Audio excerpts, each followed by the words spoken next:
one of my friends practically fell from the sky, apparently as a result of the sudden death of a distant star, which caused an invisible bombardment on Earth. And the scattered evidence of what I'm saying is visible in this box, which is a window open to the infinitely small as well as the infinitely large music. The invention of this enigmatic chamber, known as the cloud chamber, followed some strange discoveries a little over a century ago. We had known for some time already that there is radiation all around us, coming, among other things, from the decay of elements present in trace amounts in rocks. This natural radioactivity could be measured, and when doing so, a kind of background noise was invariably detected. Music, as if there were somewhere radiation of unknown origin coming from something other than the world around us. Music. In 1907, by taking measurements at the top of the Eiffel Tower, it was observed that as you gain altitude, as you move away from the ground, the radiation detected by the instruments decreases. But it never completely disappears, as if something is coming from above. 5 years later, in 1912, other measurements were taken aboard a hot air balloon. And this time, it was found that starting from the ground, the amount of radiation received decreases up to an altitude of 700 meters, music, before it starts to increase sharply beyond that. To the point that at around 5,000 meters, they are measured to be 3 times higher than at sea level. And their amount hardly changes, whether it's day or night. We had just discovered that until now, we had all lived completely unaware of the existence of a continuous bombardment. On Earth, all of us are under the constant bombardment of radiation of unknown origin, which does not come from our planet at all, from our star, but from the deep space outside the solar system. Music. Today, we know that this constant barrage of particles, which can travel as fast as light and are highly energetic, originates from extremely violent astrophysical processes taking place in our galaxy or in deep space. Thus, the collapse of massive stars and the shock waves caused by stellar explosions, such as the Crab Nebula or the accretion of matter in the turbulent environment of hyperactive black holes, are natural accelerators of cosmic particles. Particles which, after traveling staggering distances, try to penetrate a shield that they can only truly break through by bursting apart. In the upper atmosphere of our planet, at an average altitude between 25 and 40 kilometers, these particles, often traveling at speeds close to that of light in a vacuum, collide violently with the particles in the air. And the colossal energy they contain is then suddenly and mostly converted into mass, immediately giving rise to a cascade of solid particles, which, in turn, being highly energetic, disintegrate, break, and tear apart the nuclei of adjacent atoms. And so on, producing, step by step, in a game of microscopic billiards taking place over ridiculously small timescales, real showers of new particles, which will in turn continue to make their way through the protective layer of our atmosphere. These cascades of secondary particles, which propagate by striking the surrounding matter, if they possess sufficient energy, generate new torrential showers on a small scale and eventually splash onto the ground. A single collision can generate 100 billion secondary particles, which, like a cosmic shower, can rain down over areas of 20 square kilometers on the surface of our planet. In fact, except for rare exceptions, most of the particles we observe here do not come directly from space. They are the result of collisions involving an extremely energetic particle with molecules in the upper atmosphere.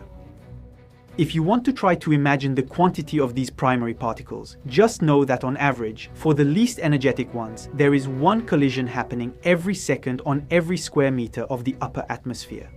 Fewer than one of the most energetic ones hits us per square kilometer each year. For these latter ones, the orders of magnitude of the energies involved are such that they far, far exceed those of the most powerful beams from our most powerful particle accelerators, and are measured in multiples of 100 billion electron volts. If that doesn't mean much to you, just know that, metaphorically speaking, it's insanely intense. At these levels, a single proton has as much energy as a tennis ball moving at 100 km/h. In fact, these cosmic rays are so energetic that the passage of some of them can even be seen inside our own eyes, that is, if you're in space. Because at 3,000 kilometer altitude in the ISS, astronauts occasionally experience slight visual disturbances by flashes of light appearing out of nowhere. These kinds of fleeting blue-white flashes of light can appear whether the astronaut's eyes are open or closed, and both during the day and at night. Because they come from a phenomenon that occurs when particles move through a liquid at a speed faster than the speed of light in that liquid. And it's very likely that you appreciated hearing this sentence. But think about this. If nothing can go faster than light in a vacuum, it is possible in rare cases for certain particles to go faster than light in a very specific medium. In water, for example, photons, the particles of light, only travel at 225,563 kilometers. However, the speed limit allowed by nature in this liquid, as everywhere else, is still that of light in a vacuum, which is 299,792 kilometers. Therefore, it is possible for certain particles to exceed the speed of light in water, as in other materials. Thus, when high-energy particles travel through an astronaut's tear fluid faster than light itself would in that same liquid, they generate something like electromagnetic shock waves, which are responsible for the appearance of these flashes, making the eyes visibly sparkle. Known as the Vavilov-Cherenkov effect, this phenomenon can even be observed through cameras in the water surrounding the core of nuclear reactors.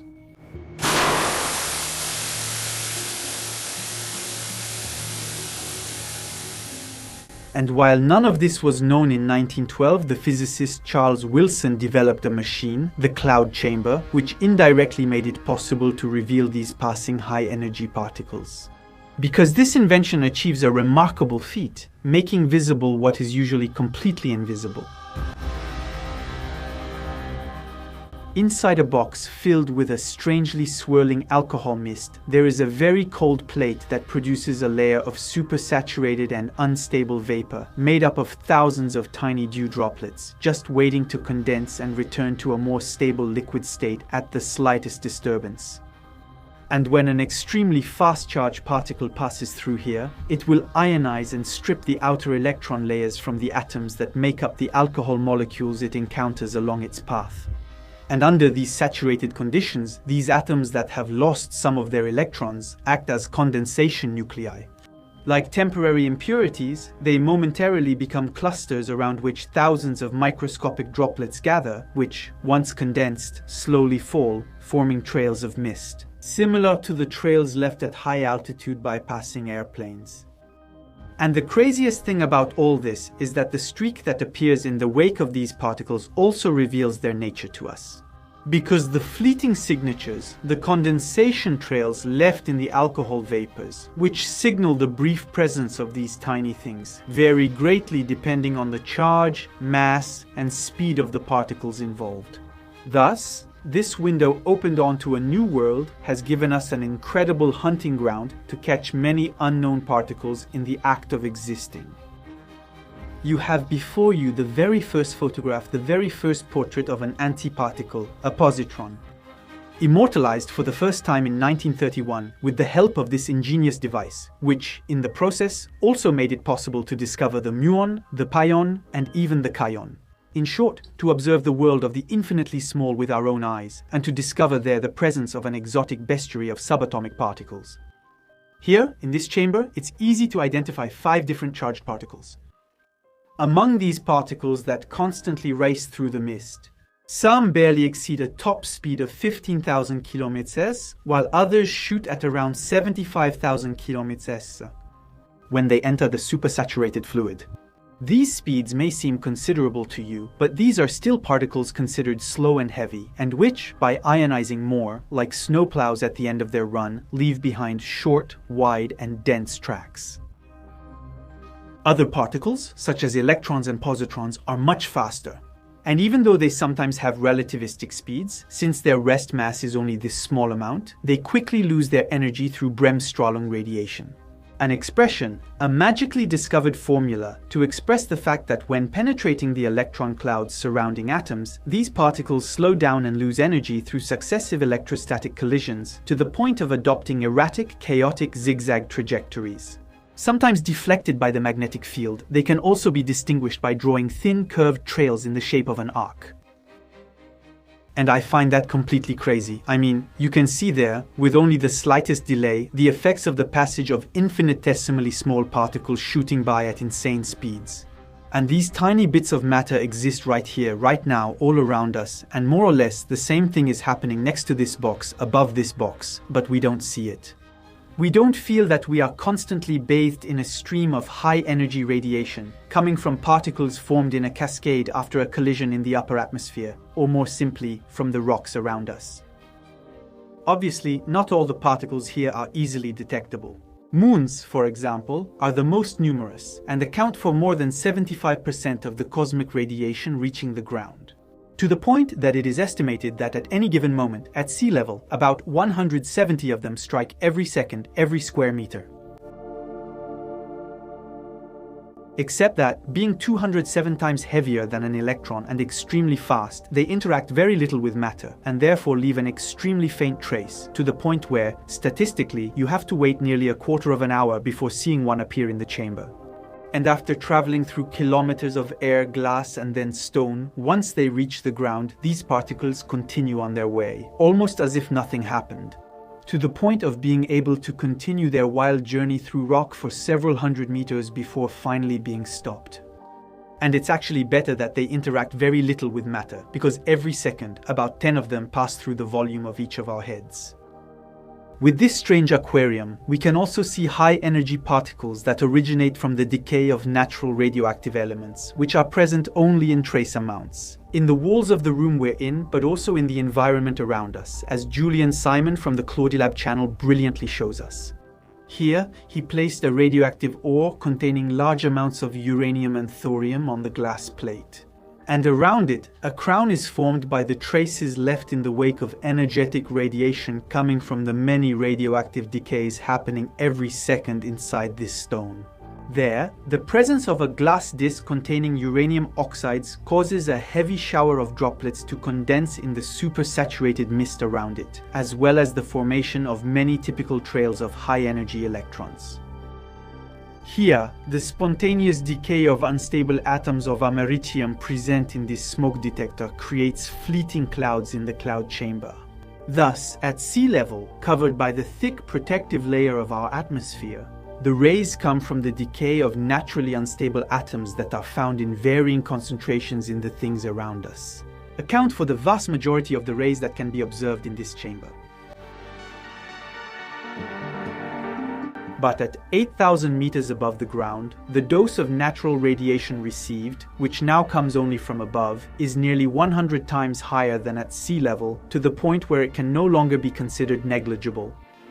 In fact, at the cruising altitude of commercial airplanes, a Paris-New York flight at 11,000 meters altitude is still equivalent to a dental X-ray. 5 round trips, New York-Beijing, is equivalent to a pelvic X-ray. And even though these tiny balls of matter have a ridiculously small diameter, sometimes by sheer bad luck they can hit something they really shouldn't. Because if these extremely fast-moving particle streams that have traveled across vast space can create some beautiful trails here, or even light up the inside of your eyes in space, they can also bring down our airplanes.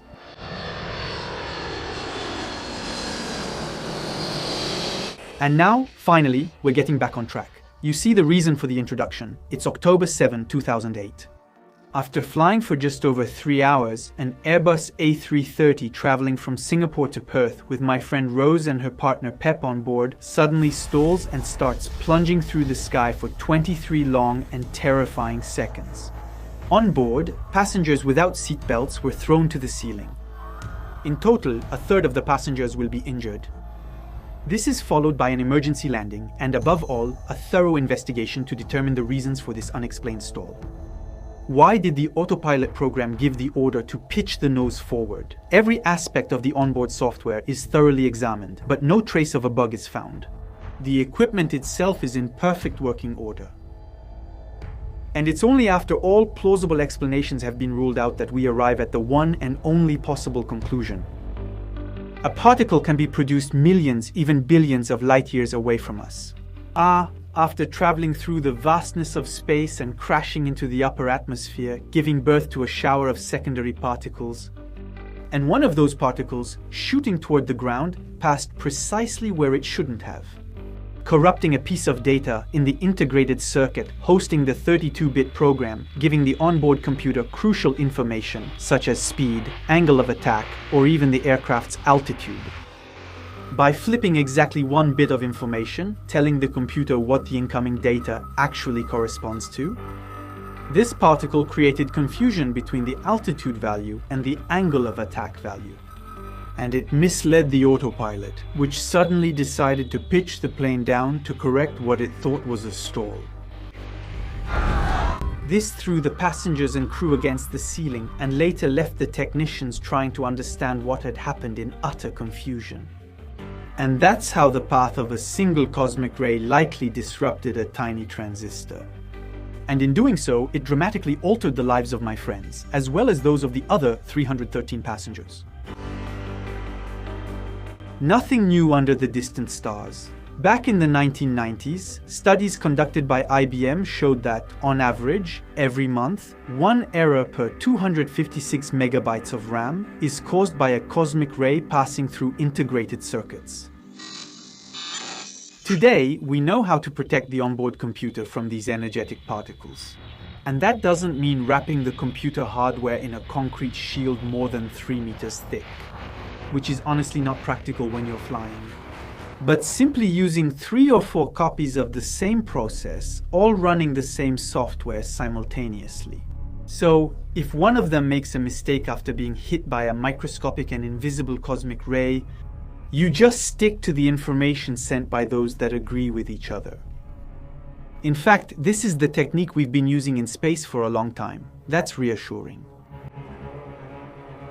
And if you ask why the plane involved in this story wasn't equipped with this type of safety feature, it's because it was built before regulations were put in place, requiring the use of computers capable of identifying this kind of issue.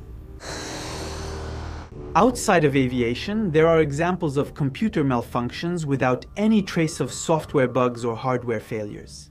And so they can only reasonably be explained by the passage of isolated, extremely powerful particles, and such cases are quite common. They range from sometimes bizarre behaviors of video game characters to election processes. Like in 2003 during a municipal election in Schaerbeek, Belgium, when one of the candidates received more votes than it was mathematically possible for her to have. And the investigation that followed concluded that the 13th bit of the program coding for the number of votes added 2 to the power of 12 to her total. That is 4,096 extra votes because that bit had, for no reason, switched from 0 to 1. Again, all plausible lines of evidence point to the passage of a single particle produced by a cataclysmic event at the other end of the universe, having traveled through space and time before coming to mess up a Belgian election. Now, knowing all this, I hope that next time you'll be more able to take in stride the moments when it... Today, even though in particle physics research, cloud chambers have long been replaced by more modern detectors, they still create beautiful patterns. Let us remember that the most powerful particle accelerators are not built by us. It is nature that invented them. So, are the most energetic of these cosmic rays, created and accelerated by the most violent phenomena in the universe, also gifts that have fallen from the sky? Gifts that by crashing into the upper atmosphere allow us to study the properties of matter in depth. And to end on a splendidly mysterious note, consider that it is believed these rays might even influence the formation of clouds. Because each time they pass through the atmosphere, they seem to increase by a factor of 10 to 100 the formation of microscopic aerosol particles that serve as attachment points for droplets. It's only a small step to think that there could be a link between the thickness of the low-altitude cloud cover and the intensity of these rays. What is the cloud experiment trying to uncover? By relying on a modern version of cloud chambers, they're trying to understand if the activity of explosive giant stars, like distant black holes, can occasionally cover our eyes with gray. And since, as they pass through us, these rays can, from time to time, increase our mutation rates right in the heart of our DNA strands, I'm going to go rest. Keeping in mind the idea that the paths of these particles, sometimes born at the other end of the universe, can influence the evolutionary paths of species living on the surface of our planet. If you're interested in the discovery of new worlds, you'll find one here that's entirely dedicated to them. And over there, I have absolutely no idea what's there. A huge thank you to the entire Pictomidi team for welcoming us to this magnificent place. To Julian Simon, who is behind the Claudilab website, who generously allowed us to show you many of his cloud chamber shots. Honestly, go spend hours on his website to fully grasp and appreciate the beauty of cosmic rays.